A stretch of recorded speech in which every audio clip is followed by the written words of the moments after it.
Assalamualaikum warahmatullahi wabarakatuh. Selamat pagi pemirsa Trans 7, Hasanah Ensiklopedi Islam Dunia. Pagi ini kembali hadir ke hadapan Anda untuk berbagi informasi Islami. Semoga menginspirasi dan menjadi motivasi aktivitas Anda hari ini. Pemirsa Hasanah, ada fenomena unik sekaligus menggelikan. Beberapa kasus orang yang menyakiti diri sendiri atau orang lain, bahkan sampai membunuh di sejumlah daerah, diakui sebagai akibat mendengar bisikan gaib. Artinya, aksi nekat tanpa nalar itu dilakukan karena adanya dorongan makhluk halus. Pengakuan semacam ini tentu menimbulkan tanya, apakah jin dan setan bisa mengganggu manusia hingga menyakiti, bahkan menghilangkan nyawa seseorang? Jika yang dimaksud bisikan gaib adalah lintasan pikiran atau sesuatu yang terbesit di dalam hati, kemudian dilahirkan menjadi perbuatan, jika itu sebuah perbuatan maksiat atau dosa, tentu saja seseorang akan bertanggung jawab terhadap perbuatannya itu. Namun jika itu hanya sebatas terlintas di pikiran, tanpa keyakinan atau melahirkan perbuatan, maka hal semacam itu tak mengapa. Rasulullah SAW bersabda, "Sesungguhnya Allah mengampuni untuk umatku terhadap apa yang terlintas dalam hatinya, selama tidak diucapkan atau dikerjakan."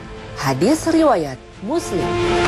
Bahkan jika bisikan seperti ini muncul, tapi kemudian ada kegelisahan, ada ketakutan dan kekhawatiran, maka itu justru menjadi pertanda masih ada iman.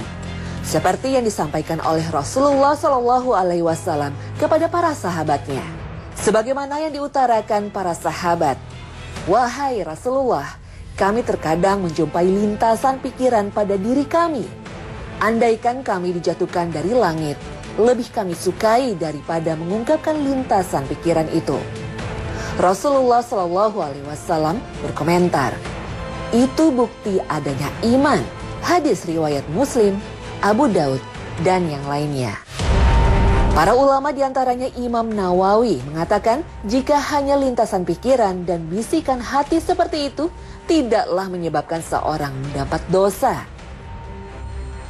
Para ulama menyebut bisikan atau lintasan pikiran untuk berbuat buruk itu sumbernya tidak selalu dari jin atau setan. Inilah yang seringkali dianggap oleh banyak orang. Setiap ada bisikan hati, itu dianggap mendapat bisikan gaib. Padahal belum tentu. Bisa saja bisikan itu bersumber dari dirinya sendiri.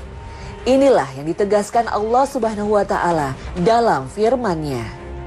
"Dan sesungguhnya kami telah menciptakan manusia dan mengetahui apa yang dibisikkan oleh hatinya, dan kami lebih dekat kepadanya daripada urat lehernya." Al-Quran Surah Kaf ayat 16. Demikian pula firman Allah Subhanahu wa Ta'ala, "Dan aku tidak membebaskan diriku dari kesalahan, karena sesungguhnya nafsu itu selalu menyuruh kepada kejahatan, kecuali nafsu yang diberi rahmat oleh Tuhanku. Sesungguhnya Tuhanku Maha Pengampun lagi Maha Penyayang." Al-Quran Surah Yusuf ayat 53. Selain bersumber dari diri sendiri, bisikan itu bisa saja datang dari orang lain. Itulah mengapa dalam surah An-Nas, Allah memerintahkan kita untuk berlindung tidak saja dari setan atau jin, tapi juga berlindung dari setan manusia. Maksudnya sesama kita sendiri. Dan memang sudah tugasnya setan untuk membisikkan dan menggoda manusia agar berbuat maksiat dan melakukan perbuatan dosa. Inilah yang memang sudah diikrarkan sendiri oleh iblis sejak awal penciptaan manusia, setelah Allah Subhanahu wa Ta'ala menghukumnya. Iblis menjawab, "Karena engkau telah menghukum saya tersesat, saya benar-benar akan menghalang-halangi mereka dari jalan engkau yang lurus. Kemudian saya akan mendatangi mereka dari muka dan dari belakang mereka, dari kanan dan dari kiri mereka. Dan engkau tidak akan mendapati kebanyakan mereka bersyukur taat." Al-Quran Surah Al-A'raf ayat 16 hingga 17. Bisikan jin atau setan itulah salah satu bentuk dari godaan yang telah diikrarkan iblis agar kita selalu terjebak dalam maksiat. Oleh karena itu, Jika merasakan ada bisikan atau terlintas dalam pikiran hal-hal buruk, tak perlu dituruti atau dikerjakan. Berlindunglah kepada Allah dan mohon ampunannya. Nabi Shallallahu Alaihi Wasallam berpesan dalam sabdanya, setan mendatangi kalian dan membisikkan, siapa yang menciptakan ini? Siapa yang menciptakan itu? Sampai akhirnya dia membisikkan, siapa yang menciptakan Tuhanmu? Jika sudah demikian, segeralah minta perlindungan kepada Allah dan berhenti tidak memikirkannya. Hadis riwayat Bukhari dan Muslim. Lalu selain yang sifatnya godaan dan bisikan, apakah sebenarnya jin itu bisa menyakiti manusia secara fisik atau bahkan mencelakakan manusia? Jin bisa menyakiti manusia secara fisik, bahkan mencelakakannya. Bahkan Nabi Shallallahu Alaihi Wasallam sendiri pernah mengalaminya. Nabi Shallallahu Alaihi Wasallam sendiri yang menceritakan hal ini dalam sabdanya. Sesungguhnya jin ifrit tiba-tiba menggangguku untuk memutus salatku tadi malam. Kemudian Allah memberi kemampuan kepadaku untuk mengalahkannya. Lalu aku pun memegangnya. Kemudian aku ingin mengikatnya di salah satu tiang masjid, sehingga kalian semua bisa melihatnya. Namun aku teringat doa saudaraku Nabi Sulaiman, wahai Rabbku, anugerahkanlah kepada kerajaan yang tidak dimiliki oleh seorang jua pun sesudahku. Kemudian aku pun melepaskannya sementara dia dalam kondisi terhina. Hadis riwayat Bukhari. Hadis ini menunjukkan bisa saja jin mengganggu manusia secara fisik, sehingga bisa dipegang oleh Rasulullah SAW.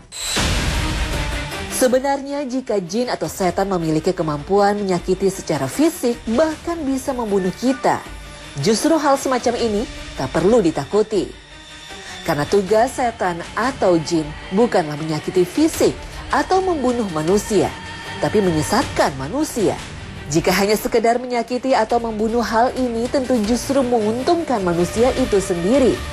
Karena bisa meninggal secara syahid atau penyakitnya menjadi pengampunan dosa. Dalam kondisi ini, justru misi jin dan setan telah gagal.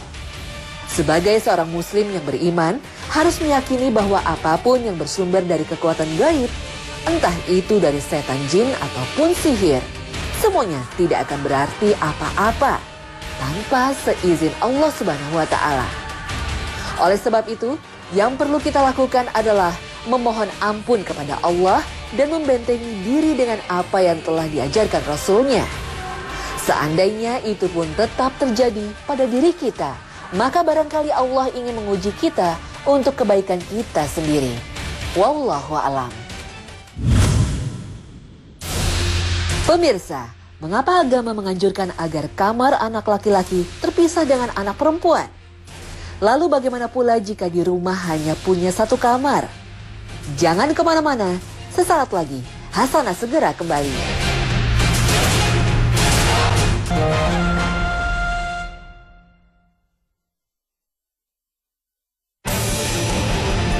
Pemirsa Hasanah, dalam sebuah hadis disebutkan Nabi Shallallahu Alaihi Wasallam memerintahkan agar kamar anak laki-laki dan anak perempuan dipisahkan satu sama lain. Dalam sabdanya, perintahkanlah anak-anakmu untuk sholat ketika berusia 7 tahun dan pukullah jika enggan melakukan sholat bila telah berusia 10 tahun, serta pisahkanlah tempat tidur di antara mereka. Hadis riwayat Abu Daud. Dalam riwayat lain, Nabi juga bersabda, bila anak-anak kalian telah berusia 7 tahun, maka pisahkanlah kasur mereka. Hadis riwayat Ad-Darqutni. Padahal sesama saudara kandung adalah mahram.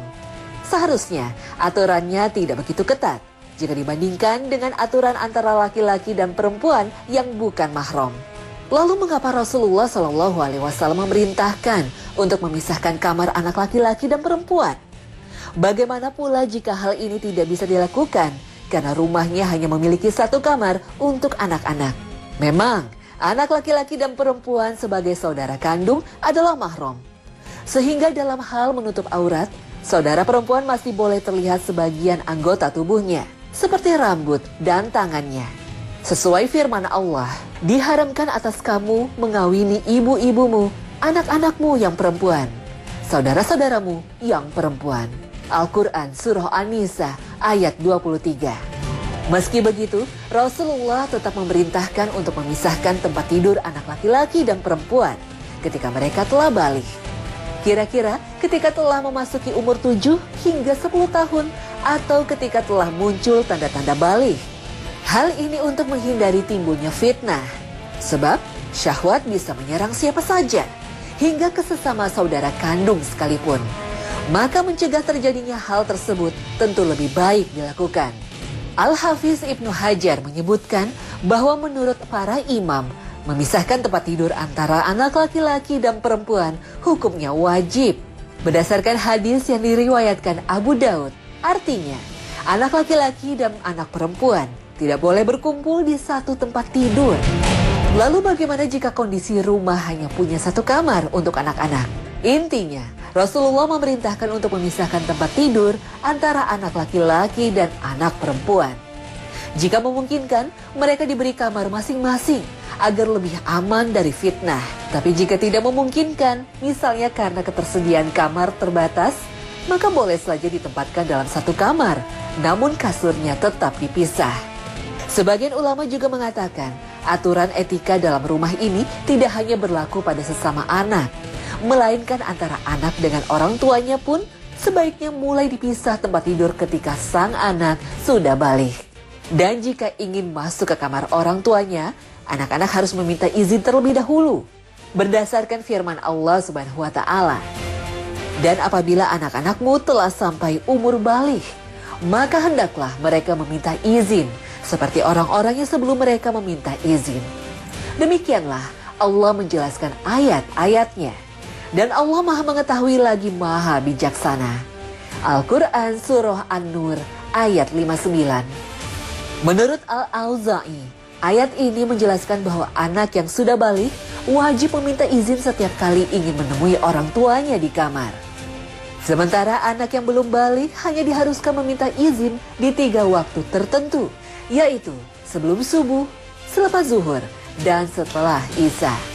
Hal ini karena pada waktu-waktu tersebut adalah waktu mayoritas orang beristirahat.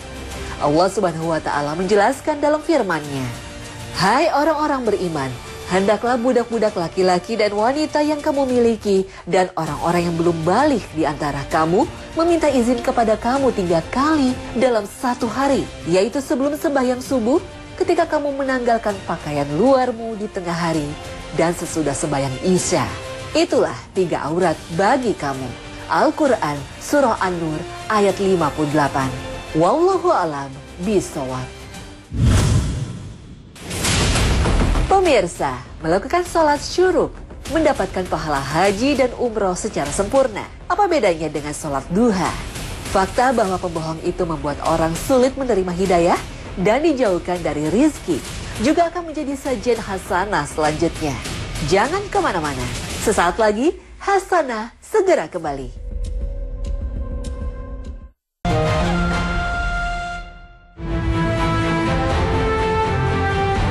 Pemirsa Hasanah, di pagi hari terkadang kita sering mendengar sholat sunnah yang sangat istimewa, yaitu sholat syuruk. Sholat ini dianjurkan dilakukan 2 rakaat, dan jika kita melakukannya, maka pahalanya sama dengan pahala haji dan umroh. Pahala ini tak hanya bisa kita dapat hanya dengan sholat 2 rakaat begitu saja. Pahala haji dan umroh itu sangat besar. Tentunya untuk meraihnya juga tidak mudah. Haji dan umroh harus berpergian ke tanah suci dengan jarak dan biaya yang tidak sedikit. Maka pahalanya pun besar. Demikian pula dengan sholat syuruk. Jika pahalanya setara dengan pahala haji dan umroh, maka untuk meraihnya pun juga ada rangkaiannya yang juga tentu tidak semudah hanya dengan sholat 2 rakaat saja. Sholat syuruk harus dirangkai dengan amalan lain. Maka syarat untuk mendapatkan pahala besar ini dimulai dari sholat subuh berjamaah di masjid. Lalu tetap duduk di masjid, berzikir hingga waktu syuruk atau waktu matahari bersinar setinggi tombak. Sekitar 12-15 menit dari terbitnya matahari. Rangkaian ibadah inilah yang disebut Nabi SAW dalam sabdanya. Barang siapa yang sholat subuh berjamaah, kemudian duduk berzikir sampai matahari terbit, kemudian dilanjutkan dengan sholat 2 rakaat, maka dia mendapatkan pahala seperti pahala haji dan umroh. Dia, Anas radhiyallahu anhu, berkata, Rasulullah Shallallahu Alaihi Wasallam bersabda, sempurna, sempurna, sempurna pahalanya. Hadis riwayat At-Tirmizi. Akan tetapi rentang waktu antara fajar yang menandai waktu subuh dan syuruk, ada waktu-waktu sholat yang diperintahkan, tapi juga ada waktu yang terlarang. Hal ini terkait dengan waktu pergerakan matahari.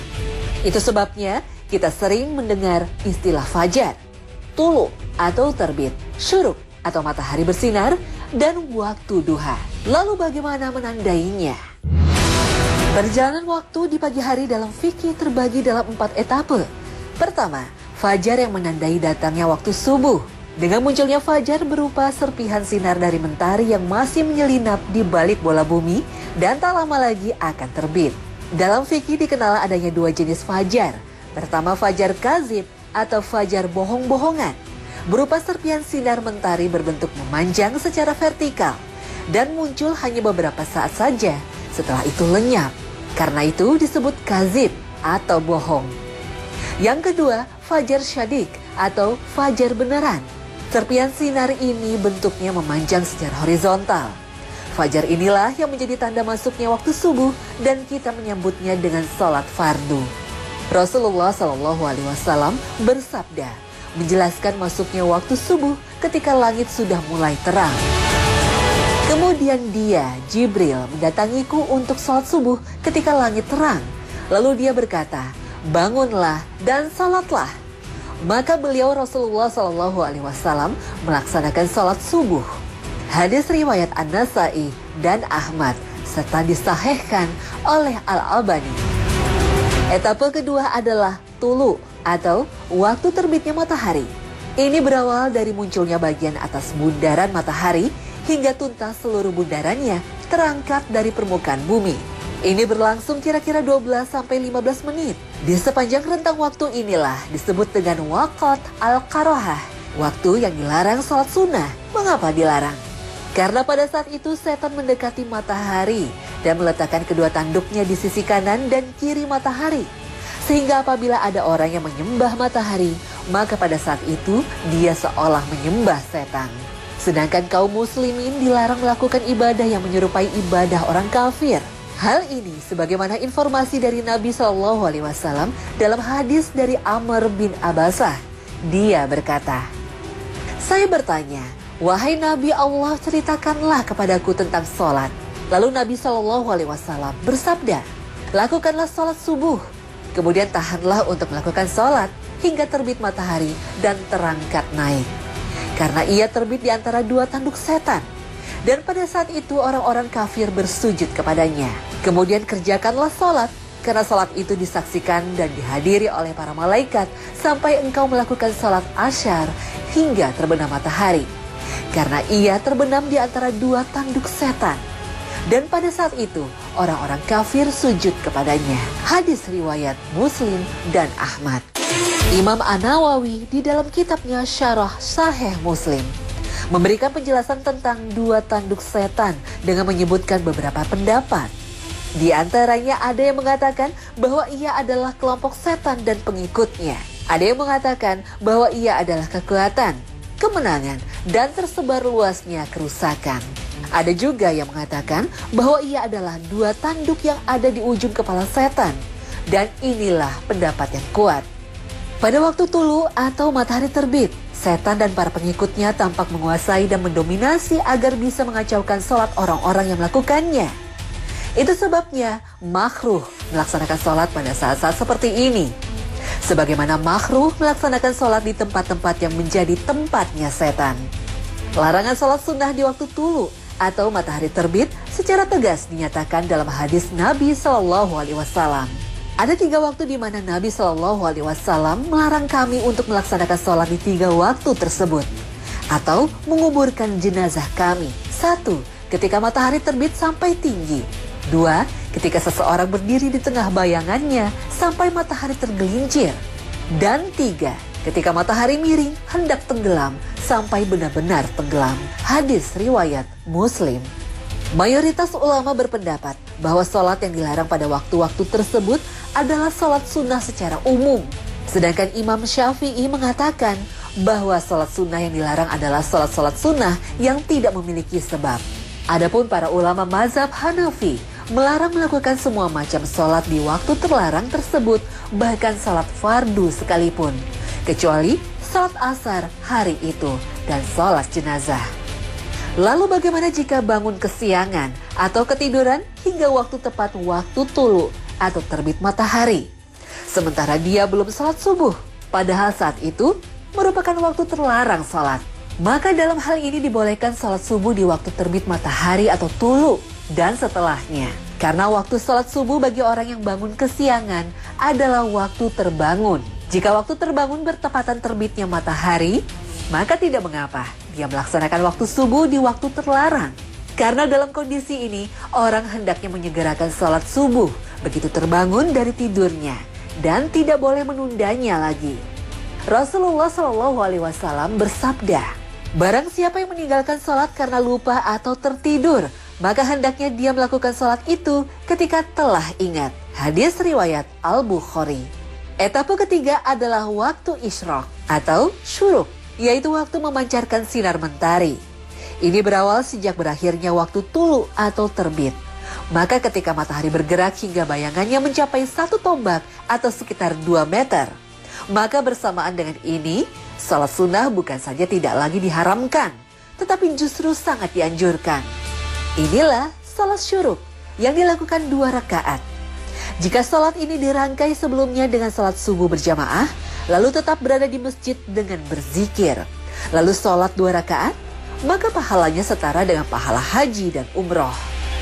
Etape keempat adalah duha, yaitu ketika matahari sudah naik dari permukaan bumi setinggi kira-kira sebatang tombak dalam pandangan mata. Inilah waktu awal duha. Jika demikian, bukankah syuruk itu seperti waktu duha? Atau apakah berarti waktu syuruk itu sama dengan waktu duha? Dan bukankah sholat syuruk itu sama saja dengan sholat duha di awal waktu? Di sini memang sepintas agak membingungkan, tapi jika diperhatikan, sebenarnya ada garis yang memisahkan. Memang waktu syuruk dan waktu duha itu sama. Artinya, waktu duha itu bermula dari syuruk atau ketika sinar matahari sampai setinggi 1 tombak atau sekitar 2 meter. Maka saat itulah sholat duha itu boleh dilakukan. Dan saat itu pula waktu sholat syuruk itu dilakukan. Tapi sholat syuruk itu dianjurkan hanya 2 rakaat dan merupakan rangkaian dari sholat subuh berjamaah. Berdiam di masjid, berzikir sampai waktu syuruk atau sinar mentari setinggi tombak.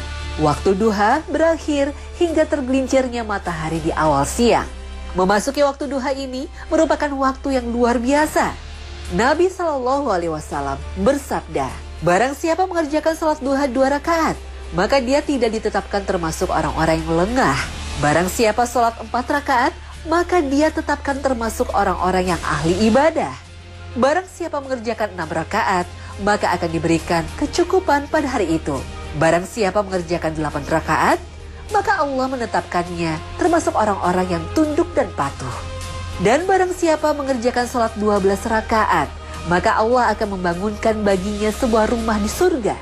Dan tidaklah 1 hari dan tidak juga 1 malam, melainkan Allah memiliki karunia yang dianugerahkan kepada hamba-hambanya sebagai sedekah. Dan tidaklah Allah memberikan karunia kepada seseorang yang lebih baik daripada mengilhaminya untuk selalu ingat kepadanya. Hadis riwayat At-Tabrani.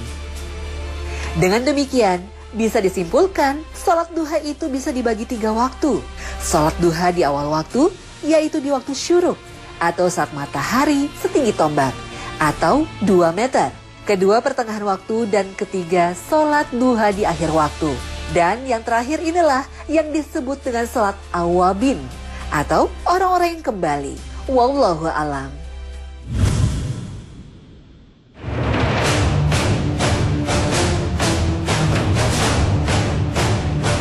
Pemirsa Hasanah, hidayah adalah hak mutlak Allah Subhanahu wa Ta'ala. Dia memberi petunjuk kepada siapa yang Dia kehendaki. Siapa yang Dia beri hidayah, tidak ada seorang pun yang bisa menyesatkannya. Sebaliknya, Siapa yang dia sesatkan, juga tak akan ada seorang pun yang mampu menunjukkannya. Akan tetapi Allah Subhanahu wa Ta'ala menjauhkan seseorang dari hidayah oleh sebab perbuatan yang dilakukan. Salah satu perbuatan yang menjauhkan seseorang dari hidayah Allah Subhanahu wa Ta'ala adalah berbohong. Orang yang suka berbohong sulit mendapatkan hidayah dari Allah Subhanahu wa Ta'ala. Allah Subhanahu wa Ta'ala berfirman, sesungguhnya Allah tidak akan memberi petunjuk kepada orang yang melampaui batas lagi banyak berdusta. Al-Quran Surah Ghafir ayat 28. Inilah ancaman Allah Subhanahu wa Ta'ala bagi orang yang suka berdusta. Kita akan dapati orang yang suka berbohong dan berdusta jauh dari hidayah. Allah haramkan hidayah atas pendusta dan tukang bohong. Tukang ibul jauh dari jalan yang lurus. Kenapa? Karena mereka lebih suka memilih jalan bengkok, jalan yang isinya kedustaan dan kebohongan. Balasan itu sesuai jenis amal. Fakta yang cukup mengkhawatirkan bagi orang yang suka bohong ini, bahwa orang yang suka bohong itu sulit bertaubat. Yahya bin Khalid rahimahullah menuturkan, aku melihat seorang pencuri akan berhenti mencuri, seorang peminum minuman keras akan meninggalkan mabuk, dan pelaku zina akan kembali dari perbuatannya itu. Namun aku tak pernah melihat sama sekali seorang pendusta yang berubah menjadi jujur.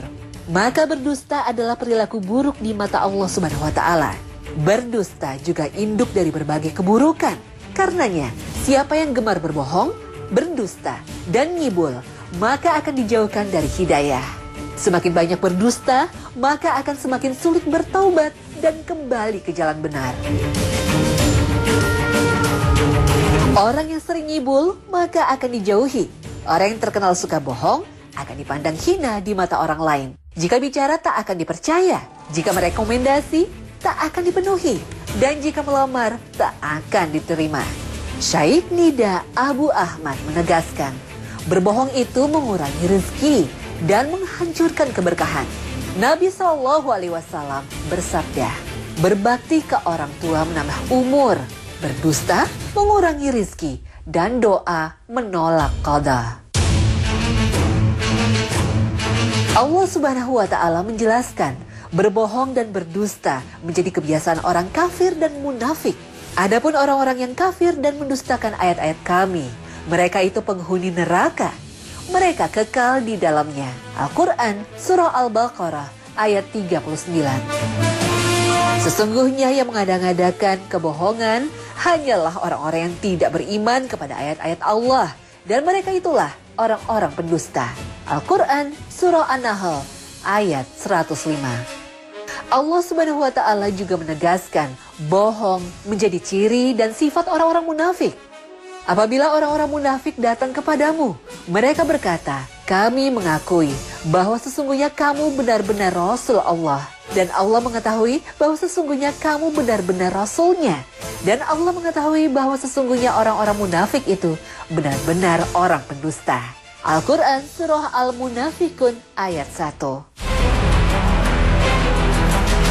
Abu Hurairah radhiyallahu anhu menuturkan, Rasulullah Shallallahu Alaihi Wasallam bersabda, tanda orang munafik ada 3.